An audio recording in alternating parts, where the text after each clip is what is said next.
Attention. Chapter 7.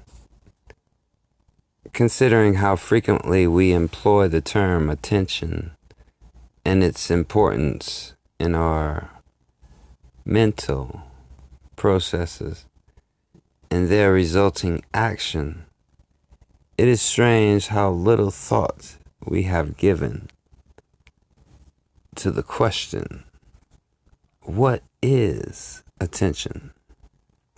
While the present work is concerned more particularly with the subject of how to use the attention, yet we may well spend a moment to consider just what is known regarding the nature of attention and the important part it plays in all of our mental life and activity. The term attention is derived from the Latin term attendere, meaning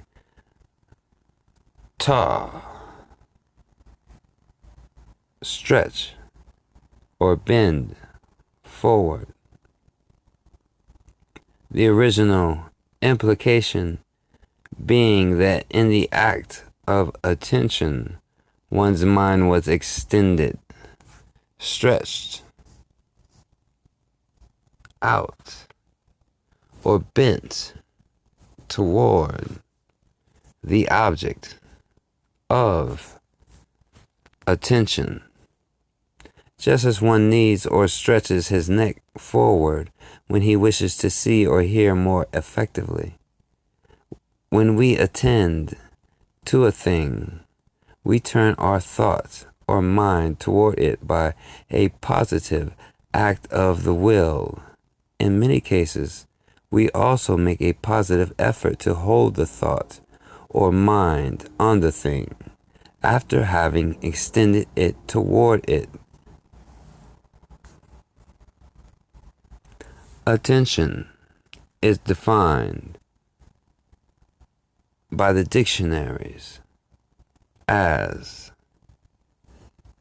the application of the mind to any object of sense, representation, or thought, the concentration of the mind on any object of sense, or on any mental conception. The more technical definition may be summed up as concentrated consciousness. For in all acts of attention, there is always a manifestation of concentration. As a leading psychologist has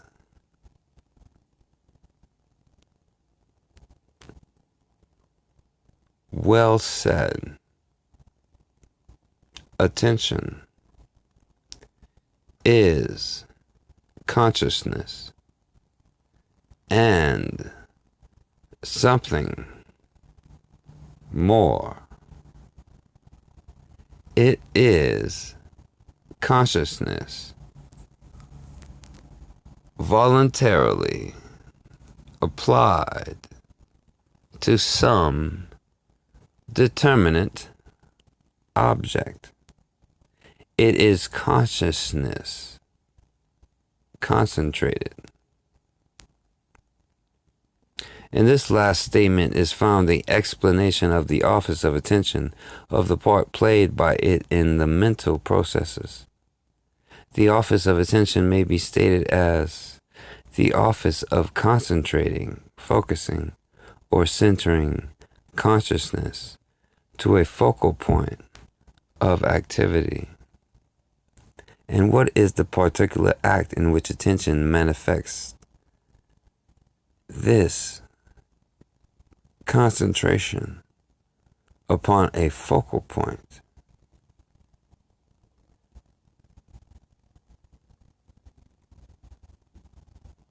And what is the particular act in which attention manifests this concentration upon a focal point? Simply the act of perception, which we considered in the preceding chapter. The perceptive power of the mind depends primarily upon the power of attention. And here let us consider an interesting and important point. Namely, attention is not an enlargement or increase in consciousness, but rather a narrowing, condensing, or limiting of consciousness. The act of attention may be said to consist of 3 phases. In other words, the earnest fixing of the mind upon some particular object, or the persistent holding of the mind upon that object, and the determined shutting out of the mind for the time being of the perception of any other objects struggling for the conscious recognition and attention. It is an axiom of psychology that the degree of concentration or attention is proportionate to the smallness of the field upon which it is directed. That is to say, the smaller the number of objects that we pay attention to at any one time, the greater the degree of attention such objects will receive. Conversely, the greater the number of such objects, the less the degree. Again, if we concentrate upon a single, simple thing, our perception, our perceptive impressions concerning it will be quite distinct, intense, vivid, and clear. The increase of the number or degree of complexity of this object results in less clear, less distinct, less intense impressions, unless we attend to it in detail by mentally breaking it up into small parts, which also proves the rule.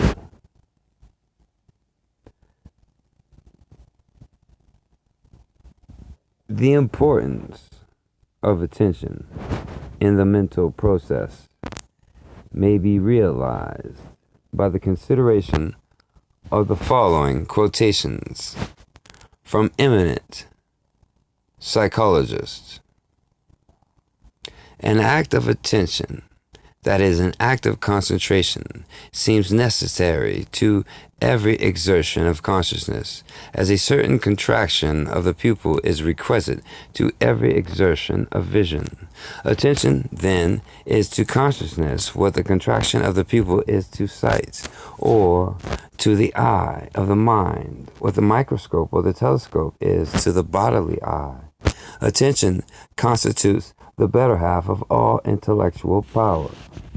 It is attention much more than any difference in the abstract power of reasoning, which constitutes the vast difference which exists between minds of different individuals. The more important intellectual habit that I know of is the habit of attending exclusively to the matter in hand. It is commonly said that genius cannot be infused by education, yet this power of concentrated attention, which belongs as a part of his gift to every great discoverer, is unquestionably capable of almost infinite augmentation by resolute practice.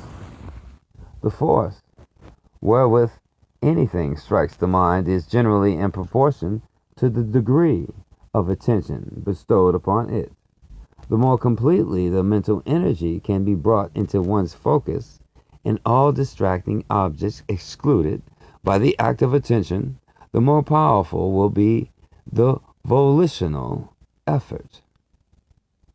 A leading psychologist has pointed out to his students a very important fact, and at the same time has given a very useful hint when he says there is a constant struggle on the part of sensations to survive in consciousness. The sensation which we allow to take the most forcible hold on the attention usually wins the day. If we sit by an open window in the country on a summer day, we may have many stimuli knocking at the gate of attention. The ticking of a clock, the barking of dogs, the lowing of cows, the cries of children at play, the rustling of leaves, the songs of birds, the rumbling of wagons, etc.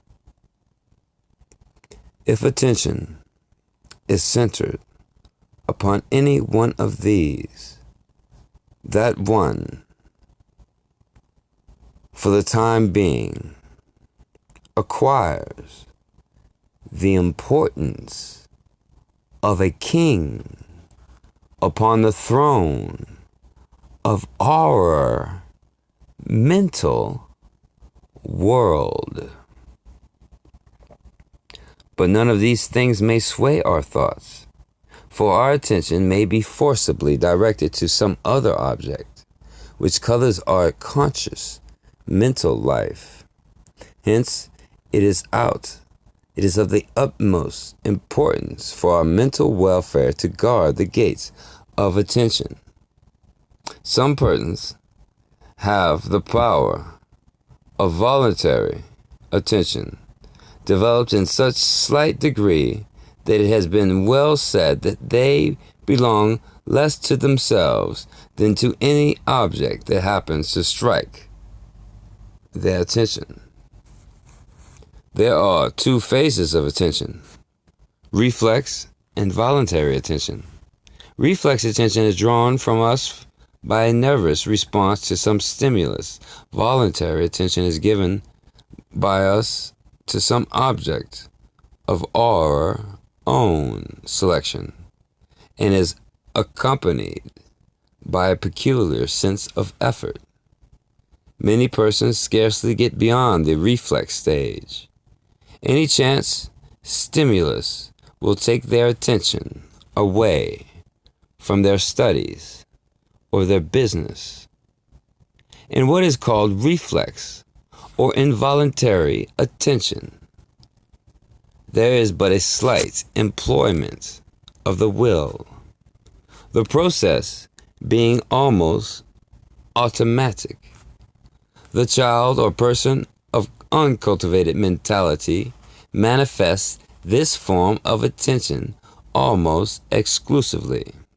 Such persons are attracted only by the passing, changing things of the moment, in which the attention is caught by the outside stimulus easily and almost without the conscious action of the will. It is this form of attention that we find in the case of children, the lower animals, and in persons of untrained intellect. Wave a stick in front of a dog or a ball of worsted before a young cat, and the attention is caught at once. In the same way, the attention of the child or undeveloped adult is attracted by some similar trifling thing.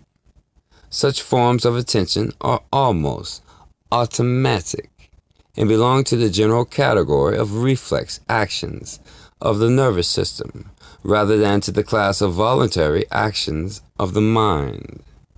Attentions of this class is accompanied by but a minimum of concentration and an even less degree of detention in consciousness. Involuntary attention, on the other hand, a distinct and deliberate effort of the will is employed, both in the focusing and in the detention in consciousness of the impression. In involuntary or reflex attention, there is no selection of the object on our part, it being presented from the outside world to our nervous system, But in involuntary attention, we make a deliberate selection of the object to which we wish our mind to attend. Again, in involuntary attention, there is no sense of effort, while in voluntary attention, there is always a peculiar sense of effort, sometimes to a very marked degree. In involuntary attention, there is but a small degree of detention, and even the slightest new stimulus will draw away the attention from the first object. In voluntary attention, however, the will holds the attention to the object before it, and often closes the door of the mind to even marked stimuli from the outside. The actual experience of every reader of this book will furnish proof of the correctness of the distinction made above between the manifestation of involuntary or reflex attention and that of voluntary attention, respectively. It will be found that when the attention is not specially directed or concentrated upon any one thing by means of a voluntary effort, the person is more or less conscious of a number of impressions pouring in upon the mind through the channel of the senses.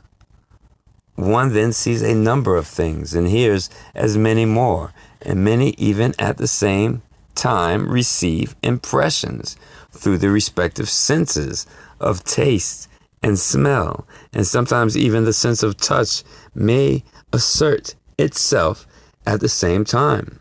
In such cases, the attention may dance backward and forward, here and there, with great rapidity, and the consciousness may receive many impressions with more or less distinctness. But let voluntary attention once concentrate itself upon any given thing or set of things, and a far different state of affairs is manifested. For instance, a person concentrating his attention upon an interesting book may fail to hear his name called by one of his family, or even to respond to a touch on the hand, on the shoulder. He will not hear the doorbell ring, nor perceive the sound of the striking of the passing hour by the clock near to him. The enamored lover is often almost entirely oblivious of persons and senses around him, and recalls nothing of them afterward. His attention is concentrated keenly upon the beloved one, and to the rest of the world of impressions he is practically in a trance. Nearly everyone reading the above will be able to corroborate the statements made therein by reason of his or her own experience.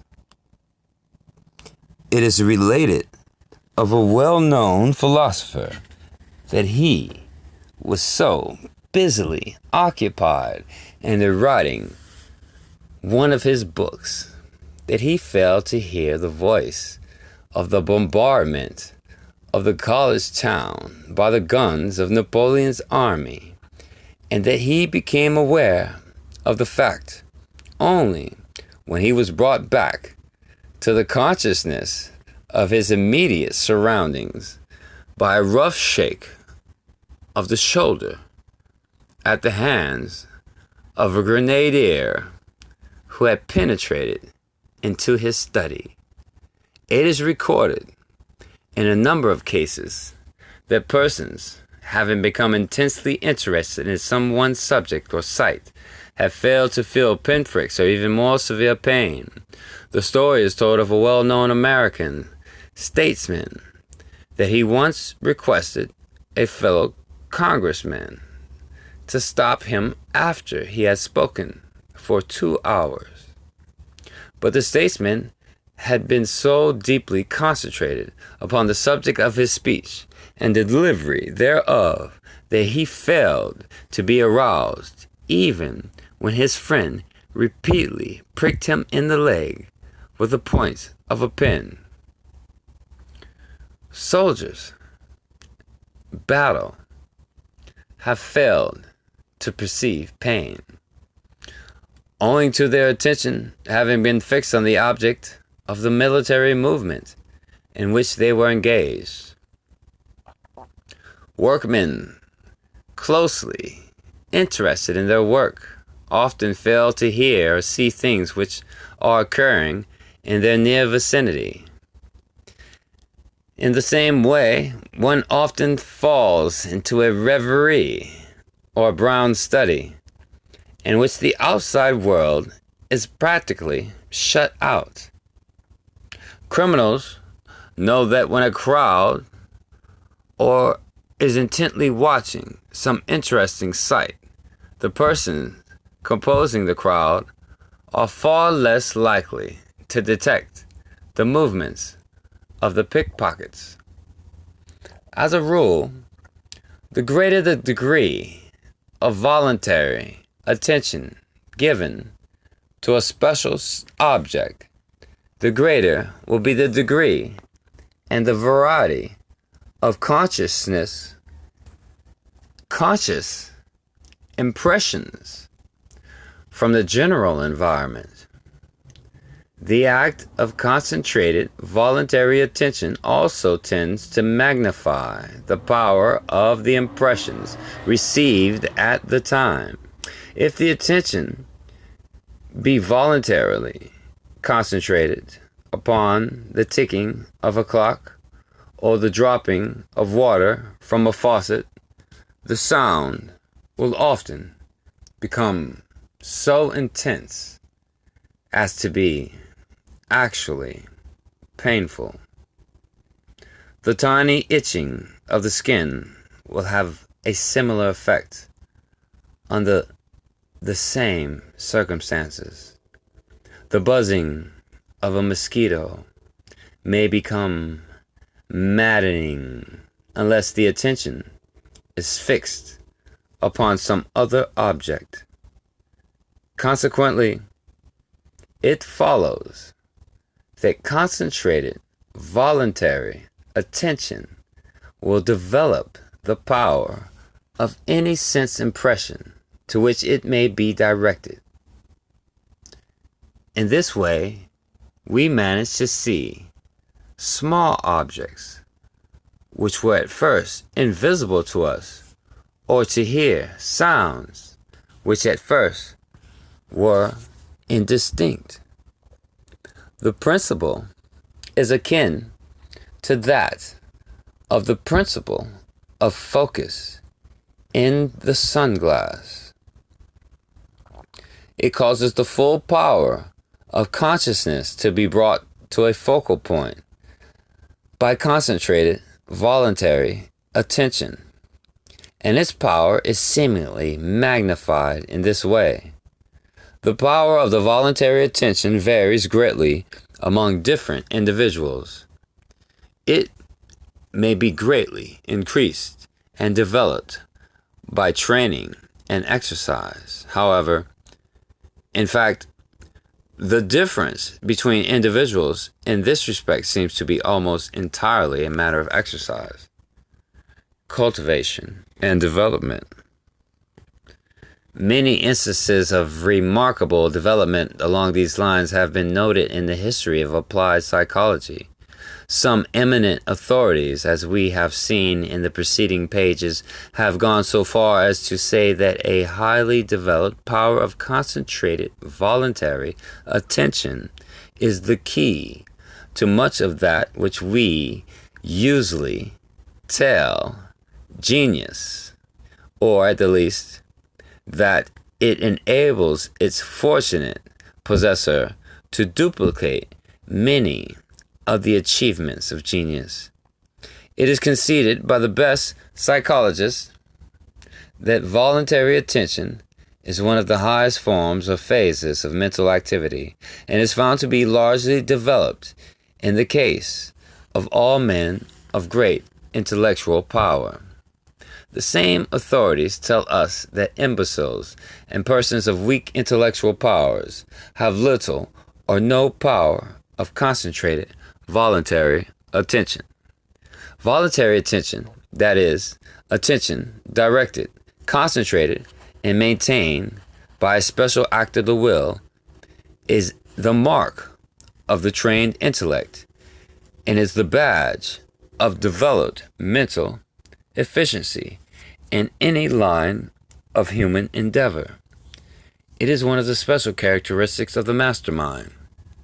A leading psychologist says, the first step toward the development of the will lies in the exercise of attention.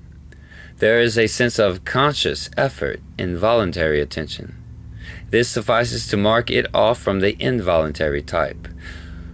When there is a flash of lightning, we attend involuntarily.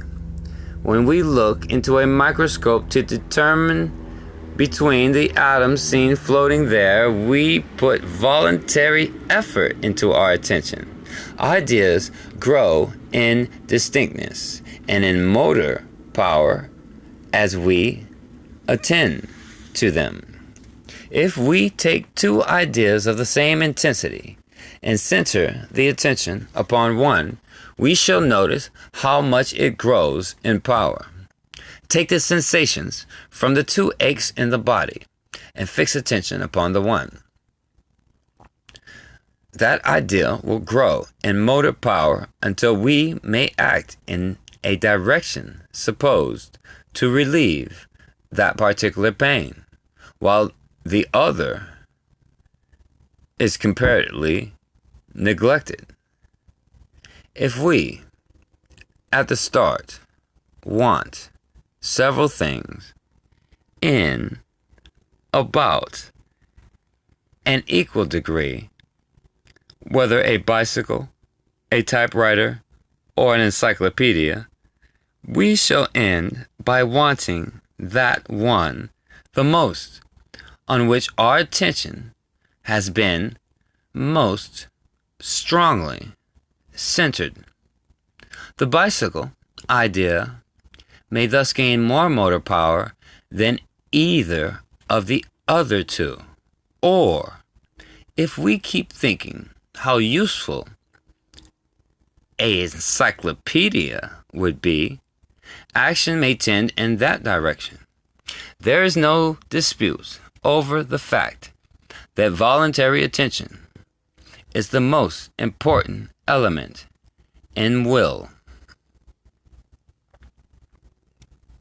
In order to act in the direction of one idea in preference to another, we must dismiss the one and voluntarily attend to the other.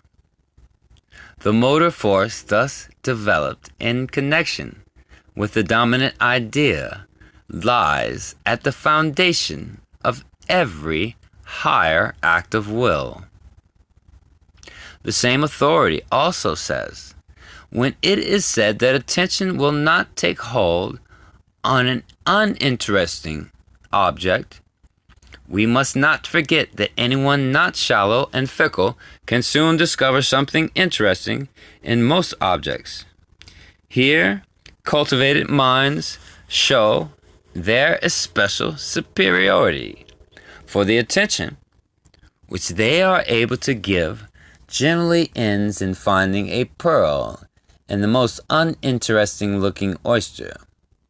When an object necessarily loses interest from one point of view, such minds discover it in new attributes, the essence of genius, to present an old thing in new ways, whether it be some force in nature or some aspect in humanity. From what has been said concerning the nature and power of voluntary attention, and from what will be said from time to time on the same subject, as we proceed with our study of the general subject of the mastermind in the pages of this book, the reader will see that the weapon of voluntary attention is the most efficient in the collection of the mental weapons in the armory of the mastermind. It is by means of the power of the voluntary attention that the ego really brings into subjection and obedience the various faculties and forces of the mind, which without it often tends to become rebellious and disobedient. The ego, controlling the power of voluntary attention, is able not only to select the nature and character of his thoughts and to cause his mind to think intelligently and efficiently, but it also is able to control the feelings and desires which serve as the usual motive of will action. As we proceed, we shall see that the ego is able to change the desire to act this way or that way into the desire to act some other way, and to set the activity of will flowing along the particular channels chosen freely by itself. As we have said elsewhere, the ego, in such cases, is able to will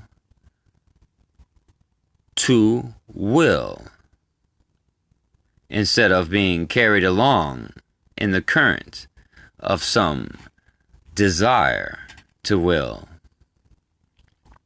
The ego is the king of his throne, and voluntary attention is his sword of power.